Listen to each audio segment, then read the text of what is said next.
It's because Mary was never loyal to me, ever. In the church, a lot of the sister wives would sit around and breastfeed and swap kids around. That is not true. I've only ever breastfed my kids. I actually breastfed one of our kids. It was not my own child. I've never breastfed another baby. With Kody is she's not afraid. Yeah, and he always wants a lemon and a cup of hot water at a restaurant. Let's break this down, shall we? First off, the whole breastfeeding thing isn't exactly breaking news.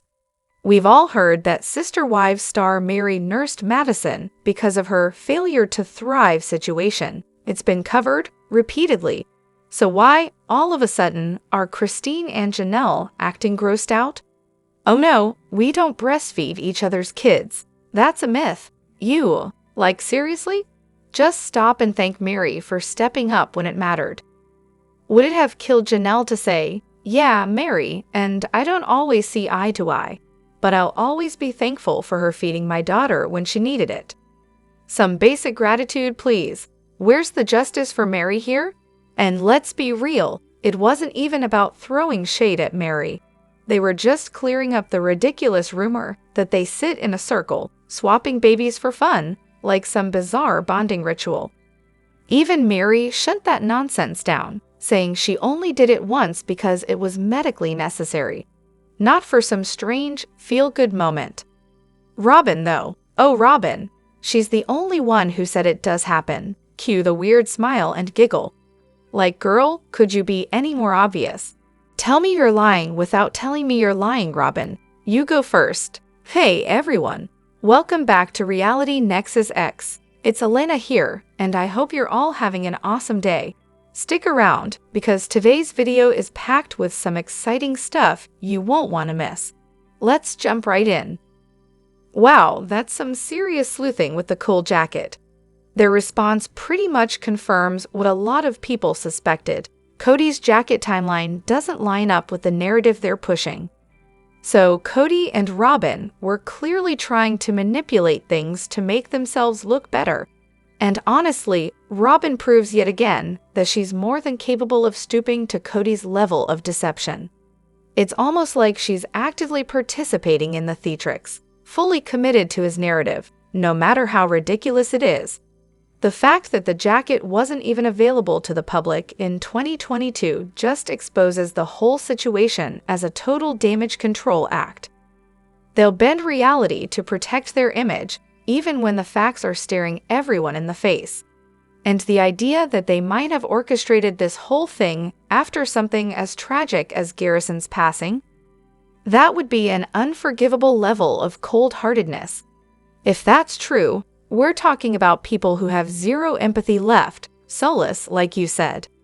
As for the scene with Janelle and Gabe eating eggs, yeah, I wouldn't be surprised if that was filmed in 2024 too.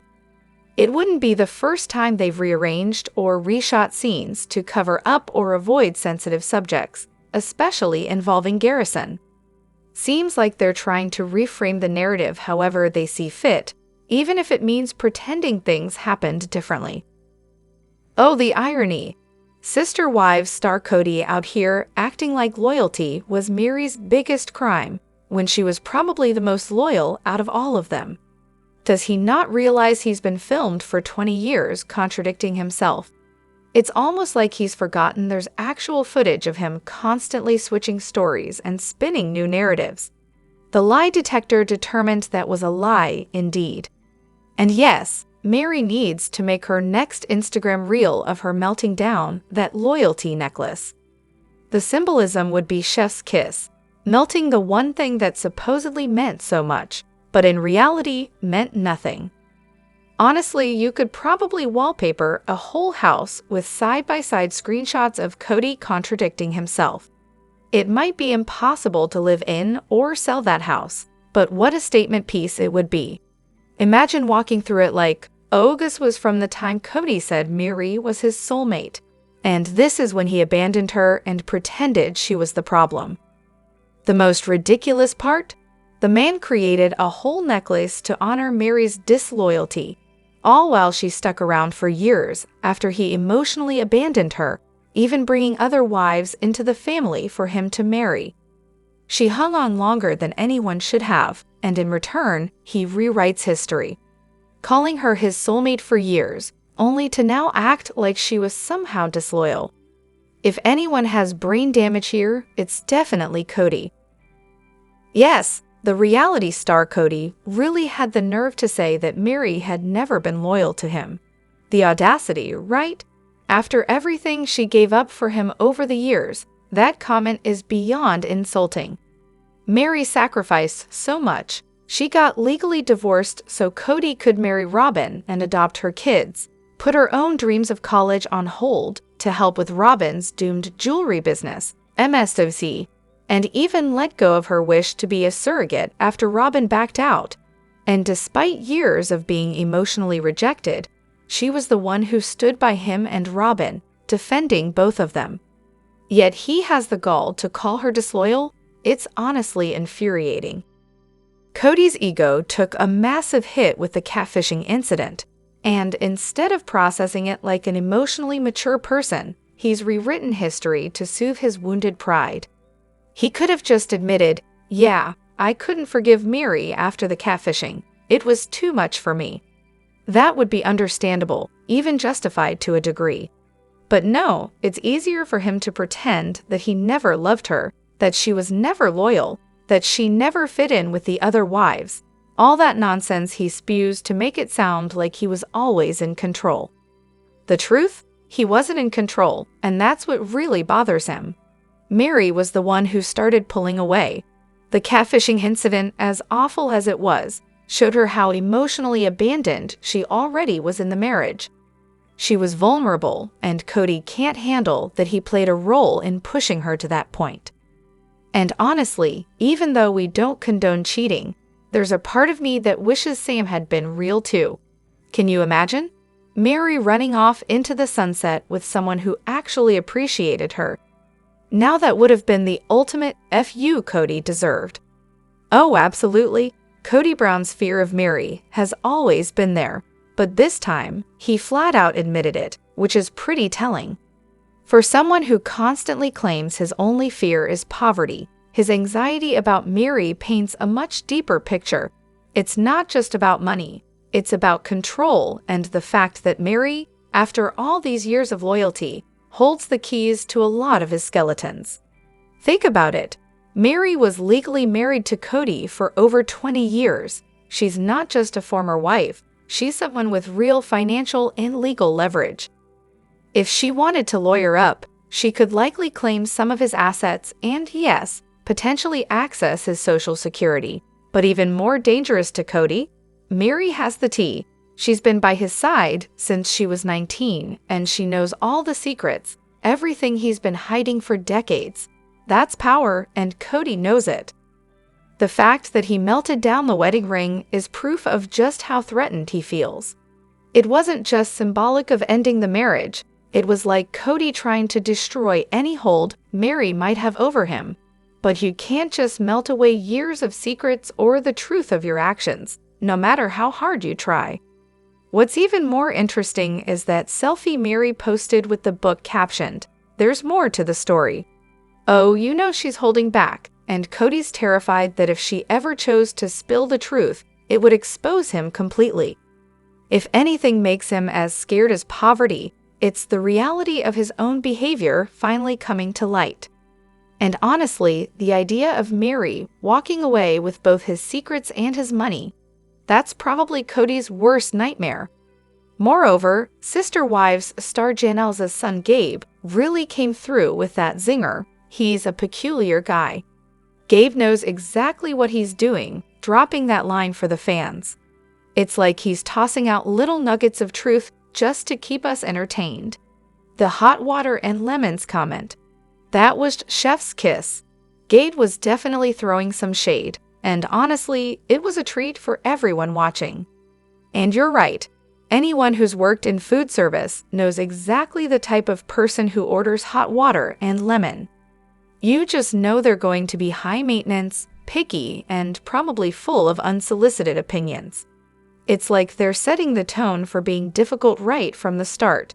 And Gabe calling it out like that? Priceless. We see you, Gabe.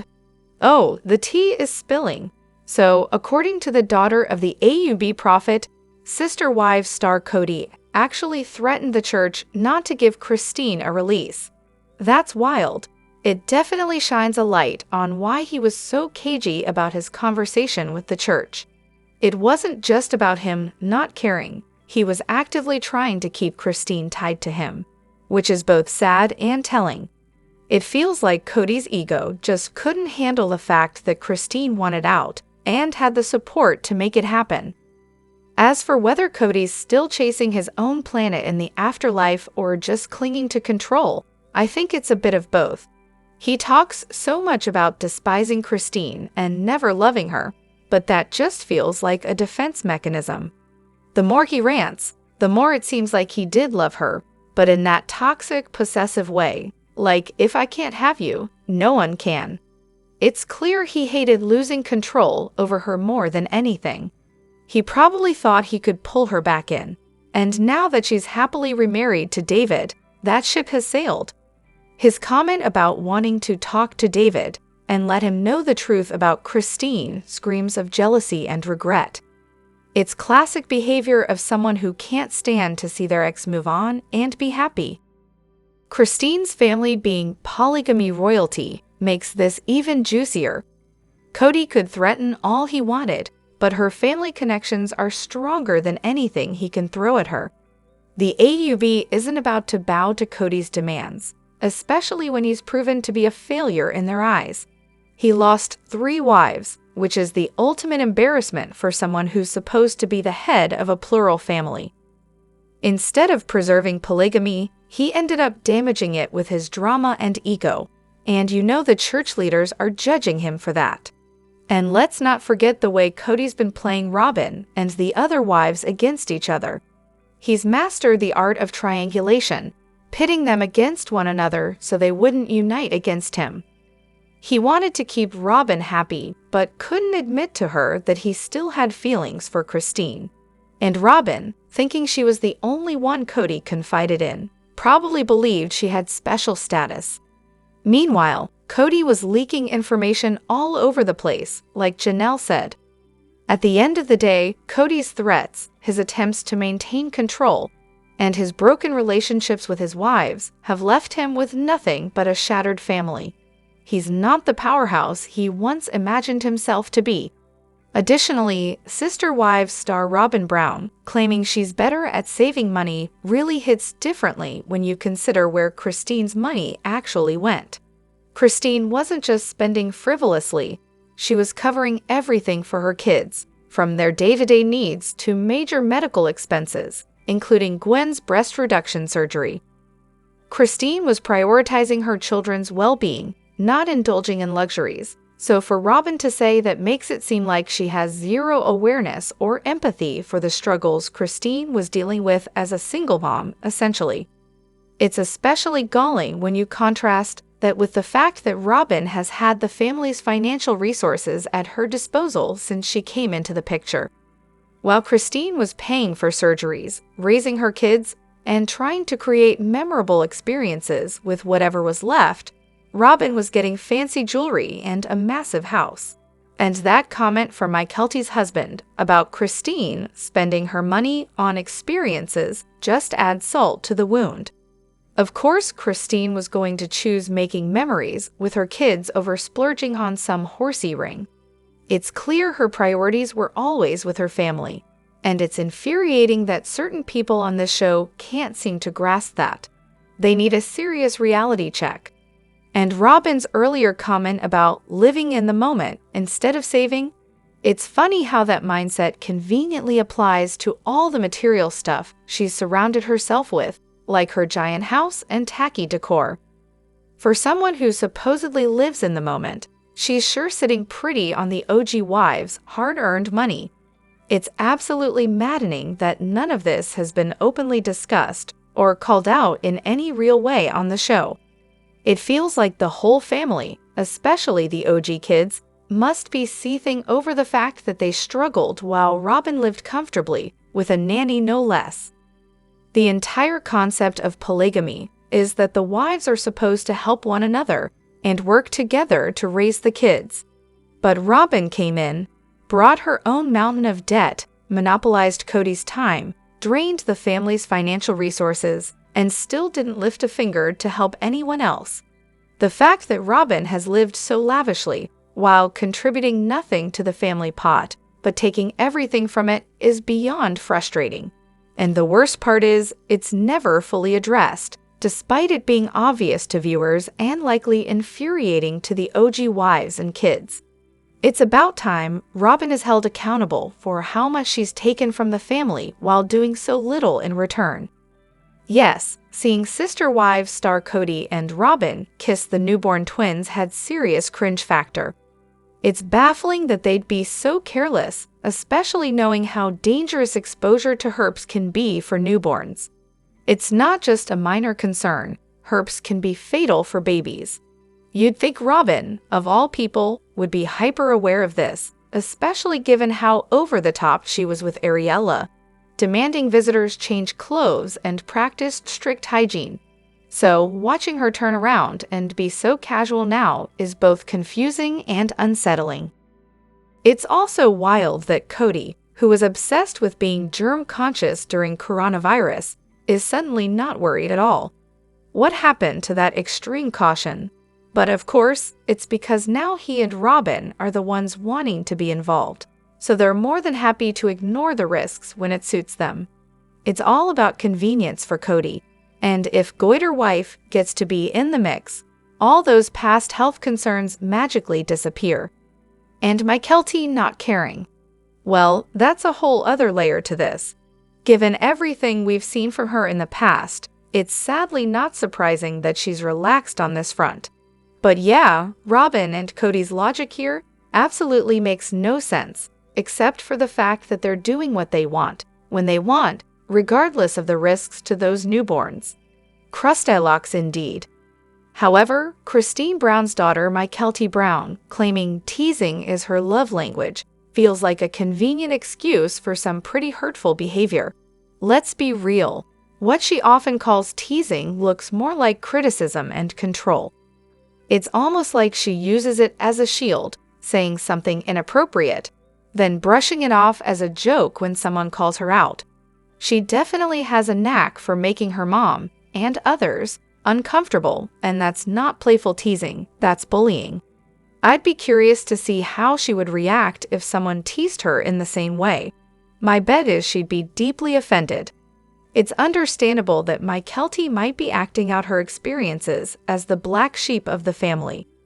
She's faced a lot of teasing and snide remarks from various family members over the years, and it makes sense that she might feel a sense of power when she's the one dishing it out. It's almost like she's learned to wield teasing as a way to regain control. Honestly, she could probably benefit from some therapy to unpack all that. At this point, sending the whole family to therapy feels like a solid idea. As for Christine, it's not just Mikelty who has that passive-aggressive tendency. Christine has her moments too, where she says something rude and then laughs it off as a joke, expecting everyone to just accept it. I don't understand the rose-colored glasses people wear when it comes to Christine. She's often just as critical as anyone else in the family. And while I appreciate that Christine and Janelle are trying to protect Mikelty from cyberbullying, it seems like some fans are genuinely just trying to point out problematic behavior they see on the show. Teasing can be a fun way to bond in families, but there's a big difference between playful teasing and crossing the line into hurtfulness. When it comes to new people, it's important to build trust first before joking around. Mikelty's comments toward her mom seem less about bonding and more about getting a rise out of her. It's interesting how Mikelty and Tony seem to tease each other often, but the dynamic can feel different when it's directed at Christine. When she's on camera, Mikelty often seems to amplify her behavior, which can rub people the wrong way. Maybe that's just how she's edited, always positioned as the out-there child. However, on her Patreon, she comes off as more relatable and human, which makes you wonder about the editing choices for the show. At the end of the day, people will have different reactions to Mikelty's teasing, and it's clear that some folks are projecting their morals onto her actions. Maybe it all boils down to personality differences. She's just a person trying to navigate her life, and not everyone will vibe with her style. But that doesn't mean it's all okay either. It's a complex situation that definitely deserves more nuanced discussion. Really, Sister Wives star Janelle Brown. Charismatic? I mean, was he being charismatic when he was yelling in your face or slamming doors on you? How about when he completely abandoned all your kids for Robyn and her crew? It's mind-boggling why she's still throwing him any compliments at this point. Sure, narcissists can be charming and charismatic. Kody seems like the textbook example of a grandiose narcissist. He might have the gift of gab, but it doesn't change the fact that his actions are often toxic. When Janelle says he's charismatic, I think she's just stating a fact. Regardless of what anyone thinks about him, he does have that outgoing, attention-grabbing personality. I mean, my daughter's father is a total deadbeat, but he can light up a room too. That's just how narcissists operate. They have this ability to draw people in while being awful underneath. Maybe Janelle is just trying to be nice because she's a class act. I'm sure Kody love-bombed her for years, putting on that charm to keep the wives on his side. But once he had the required 3 wives, it's like he decided he didn't need to care about anyone else. And now that he's lost the original 3, he's starting to look like the complete jerk he is. It's almost poetic that he thought he could treat them as disposable after securing his status with Robyn. Now he's left to reckon with the fact that he's isolated himself from the very people who stood by him for so long. It's clear he doesn't like how that makes him look, and honestly, good. He deserves to face the consequences of his actions. We want to hear from you. Please share your thoughts in the comment section below. Do you agree or disagree with what we've discussed? If you enjoyed this video, consider liking it, subscribing to our channel, and hitting the notification bell for future updates. Thank you for watching.